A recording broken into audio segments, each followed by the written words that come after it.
Hello friend, তোমরা দেখছো শুভনীতাস lifestyle. আজ রবিবার, সন্ধ্যা থেকেই এত গরম পড়েছে, ঠান্ডা কিছু খেতে ইচ্ছা করছে। আর তাই ভাবতে ভাবতে মাথায় এলো বাড়িতে তো আম আছেই, তাই আম দিয়ে বানিয়ে নিই ম্যাঙ্গো জুস। আর সেই মতোই আমি এখানে দুটো আম নিয়ে নিয়েছি। আমগুলোকে ভালো করে ধুয়ে কেটে গুছিয়ে নেব। আমের যে কোনো রেসিপি খেতে সবার খুব ভালো লাগে। আমি খুব সহজ পদ্ধতিতে আমের এই জুসটা বানাবো। তোমরাও সবাই বাড়িতে ট্রাই করে দেখতে পারো। বাচ্চা থেকে বড় প্রত্যেকের আম খেতে ভালো লাগে।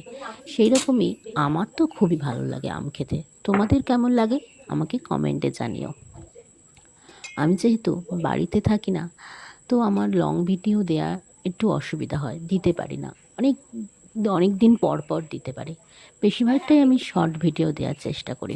তাতেই তোমরা আমাকে অনেক ভালোবাসা দিয়েছো, অনেকে লাইক কমেন্ট করেছো, অনেকে সাবস্ক্রাইবও করেছো। প্রত্যেককে অনেক অনেক ধন্যবাদ।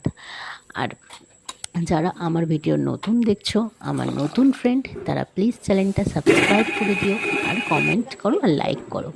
তোমরা আমাকে বলতেও পারো তোমরা কী ধরনের ভিডিও আমার কাছে দেখতে চাও। আমি চেষ্টা করব সেই ধরনের ভিডিও বানানোর। দেখো, কথা বলতে বলতে এখানে আমাদের জুস রেডি। আমি এখানে বরফ দিয়েছি, তোমরা বরফটা অ্যাভয়েডও করতে পারো, বাচ্চারা খেলে অনেক সময় নাও দিতে পারো। এখানে শুধু জুসটা দিয়ে রেডি করে নিলাম, আর জাস্ট ওপর থেকে একটু সামান্য একটু চাট মশলা টাইপের একটা মিক্স মশলা আমি অ্যাড করলাম। করে দেখো আমাদের রেডি হয়ে গেছে ম্যাঙ্গো জুস। খুবই সহজ পদ্ধতি, তোমরাও বাড়িতে ট্রাই করো। টাটা।